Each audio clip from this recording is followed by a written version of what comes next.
नमस्कार, एक बार फिर से आप सभी का स्वागत है। इस वीडियो में मैं दिल्ली हाई कोर्ट का एक जजमेंट आप लोगों के साथ शेयर करूंगी। जजमेंट बहुत ही इंपॉर्टेंट है। अगर आपके भी कोई फैमिली मैटर का केस चल रहा है या होने वाला है, आपके बीच में पारिवारिक विवाद चल रहा है, मामला न्यायालय पुलिस तक पहुंच गया है, या म्यूचुअल डाइवोर्स लेने की सोच रहे हैं, या आप के बीच में किसी भी तरह के पति पत्नी के बीच में किसी भी तरह का सेटलमेंट हो के और आप लोग म्यूचुअल डाइवोर्स या कोर्ट से डाइवोर्स लेने की सोच रहे हैं, तो आपको किन किन बातों का ध्यान रखना चाहिए। अगर आपने एक छोटी सी गलती की या आपने जल्दबाजी में फैसला लिया तो आपको कितना भारी पड़ सकता है, कितना आपको नुकसान भुगतना पड़ेगा उसके लिए, और पैसा देने के बाद भी आप इस तरह के विवाद से बाहर नहीं आ पाएंगे। आप एक मोटा अमाउंट भी अपनी पत्नी को पे कर देंगे और उसके बाद भी आप न्यायालय के चक्कर लगाते रहेंगे। आपको छुटकारा नहीं मिलेगा उन सारे मामलों से जो आपके खिलाफ न्यायालय में दर्ज करा दिए गए हैं। आज का जजमेंट भी इसी तरह के टॉपिक से संबंधित है। तो अगर आप लोगों में से किसी पर भी इस तरह का विवाद चल रहा है या आने वाले समय में होने वाला है, तो इस वीडियो को एक बार जरूर देखें, ताकि किन बातों का ध्यान रखना है आपको, जिससे कि आप के साथ किसी भी तरह की धोखाधड़ी ना हो सके और आप अपने मामले को आसानी से सुलझा सकें। इस मामले में दिल्ली हाई कोर्ट ने कुछ गाइडलाइन भी दी है। पारिवारिक विवाद में अगर सेटलमेंट होता है तो किस तरह का होना चाहिए, किस तरह की डीड बननी चाहिए, उसमें क्या क्या बातें मेंशन होनी चाहिए, किन बातों का ध्यान रखना चाहिए, ये पूरी गाइडलाइन इस जजमेंट के माध्यम से आपको मिल जाएगी। जजमेंट का लिंक मैं वीडियो के डिस्क्रिप्शन बॉक्स में दे दूंगी, जहां से डाउनलोड करके आप पढ़ सकते हैं। आपका मामला भी अगर इसी केस से संबंधित है तो इस जजमेंट का लाभ अपने मामले में आप ले सकते हैं। ज्यादातर पति पत्नी के विवाद में यही होता है कि जब उनके बीच में लड़ाइयां शुरू होती हैं तो मामला पुलिस या न्यायालय में जब पहुंचता है तो पति पक्ष जो है वो घबरा जाते हैं, परेशान हो जाते हैं और जल्दबाजी में कुछ ऐसा कदम उठा लेते हैं जो उनकी मुसीबतें कम करने के बजाय और बढ़ा देता है, जैसा कि इस मामले में भी हुआ। 2014 में इस मामले का सेटलमेंट हो गया था मीडिएशन से, लेकिन जो एफआईआर पति और उसके रिश्तेदारों के ऊपर हुआ था वो सेटलमेंट होने के बाद भी क्वैश नहीं हुआ और हाई कोर्ट ने उस मामले को क्वैश किया है 16 मई 2023 को। आप सोचिए कि 2016 में पति ने एक मोटा अमाउंट अपनी पत्नी को पे कर दिया जो उसकी डिमांड थी। इस बात को ध्यान में रखते हुए कि पत्नी की मांग है जिस तरह से पैसों की या जो डिमांड है मैं उसे पूरी कर देता हूं और मुझे राहत मिल जाएगी इस मामले से, मेरा परिवार और मेरे रिश्तेदार भी सेफ हो जाएंगे और मुझे भी न्यायालय के चक्कर नहीं लगाने पड़ेंगे और मैं टेंशन फ्री हो जाऊंगा। लेकिन ऐसा करने के बाद क्या वो टेंशन फ्री हुआ? नहीं। 2014 में पति ने मीडिएशन में अपनी पत्नी की डिमांड पर एक मोटा अमाउंट पे किया। उसके बाद जब पति ने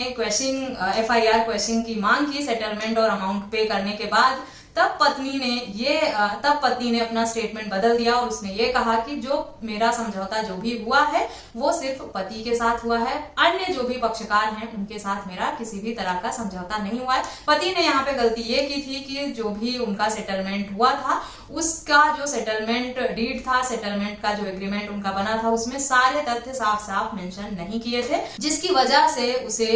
9-10 सालों तक परेशान होना पड़ा और इतनी लंबी लड़ाई लड़नी पड़ी एक मोटा अमाउंट देने के बाद भी। तो आप लोगों को इस तरह की समस्याओं से बचना है और इस बात का ख्याल रखना है कि जल्दबाजी में कोई फैसला करें नहीं। सबसे पहले तो जब भी आपके खिलाफ किसी भी तरह का पारिवारिक विवाद होता है तो उसे सुलह समझौता से समझाने की कोशिश जरूर करें। न्यायालय में जाता है, मीडिएशन में जाता है मामला, उसे सेटल करने का प्रयास करें, लेकिन कोई भी मोटा अमाउंट, बड़ा अमाउंट देने से पहले एक बार सोचें, जरूर विचार करें, जल्दबाजी में कोई फैसला ना करें और जो भी आपके बीच में समझौता हुआ है उसके एक एक वर्ड, एक एक पॉइंट को अपने सेटलमेंट का जो एग्रीमेंट बने उसमें मेंशन करना बिल्कुल भी ना भूलें। जितने पक्षकार हैं उनके नाम होने चाहिए और कितने मामले आप पर दर्ज किए गए हैं, क्या क्या विवाद चल रहा है, किस किस मामले को सेटलमेंट किया गया है, कितना अमाउंट दिया जाएगा, किस डेट में दिया जाएगा, मोड ऑफ पेमेंट क्या होगा, इन सब बातों को साफ साफ एग्रीमेंट में लिख कर दें। अन्यथा इस मामले की तरह आपका केस भी पैसा देने के बाद भी उलझा ही रहेगा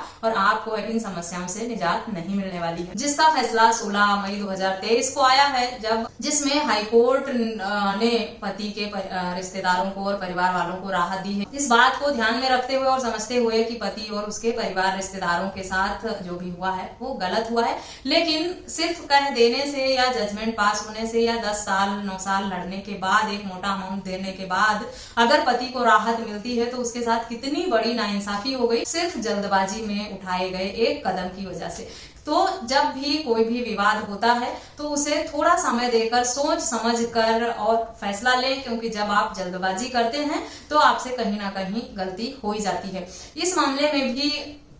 पति ने जल्दबाजी में एक मोटा अमाउंट दे दिया था, सारी बातों को साफ साफ मेंशन नहीं किया था एग्रीमेंट में। इसी बात का फायदा उठाकर पत्नी ने अपना स्टेटमेंट समझौता होने के बाद और पैसे पाने के बाद अपना स्टेटमेंट बदल दिया, जिसमें उसके परिवार वाले और उसके रिश्तेदारों को इतने सालों तक न्याय पाने के लिए लड़ाई लड़नी पड़ी, जबकि पति ने सेटलमेंट करके पत्नी की डिमांड पर एक मोटा अमाउंट दे भी दिया था। यह जजमेंट उन लोगों के लिए बहुत बड़ा सबक है जो जैसे ही पत्नी एफआईआर करती है या कोई भी मामला दर्ज कराती है, वो तुरंत ये कहते हैं कि जो भी लेना है ले देके इसको मामले को खत्म करते हैं और हम टेंशन फ्री होना चाहते हैं, न्यायालय के चक्कर नहीं लगाना चाहते, अपना समय बचाना चाहते हैं, एफर्ट बचाना चाहते हैं। आप जल्दबाजी में अगर फैसला करेंगे तो आपके साथ बहुत सारी समस्याएं होने वाली हैं, क्योंकि जब मामला नया नया दर्ज होता है तो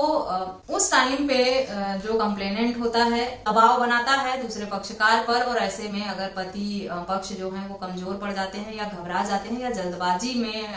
टेंशन खत्म करने के लिए कोई कदम उठाते हैं तो वो उन पर हमेशा भारी ही पड़ता है। इसीलिए तुरंत फैसला बिल्कुल भी ना करें, थोड़ा समय लें, कुछ भी आपके और पैसा देने से पहले बहुत सोच समझ लें और एक एग्रीमेंट जरूर बनाएं। एग्रीमेंट में हाई कोर्ट की जो ये गाइडलाइन दी गई है जजमेंट से आपको मिल जाएगी, जिसमें किन किन बातों का ध्यान रखना है, किस तरह से एग्रीमेंट बनाना है, सारी चीजें लिखी हुई हैं। उसे आप पढ़कर समझ भी सकते हैं, क्योंकि आप एक मोटा अमाउंट दे भी दें उसके बाद भी आप न्यायालय के चक्कर 10 साल तक लगाते रहें, इतने सारे परेशानियों का सामना करें, तो फिर आपके लिए जो है ये जल्दबाजी में लिया गया फैसला यूजफुल कहां से हुआ। आपने तो अपनी समस्याएं और बढ़ा ली हैं। अगर आपने जल्दबाजी में शॉर्टकट में कोई एग्रीमेंट बना के कि हमने समझौता कर लिया और इतना अमाउंट मुझे पे करना है और आपको लगता है कि सेटलमेंट हो गया, आपने पेमेंट कर दिया और आपकी पत्नी अब अपनी बातों पर कायम रहेंगी, उनका स्टेटमेंट नहीं बदलेगा, तो आप गलत फहमी में हैं। ये जजमेंट बहुत बड़ा एग्जाम्पल है। पैसा लेने के बाद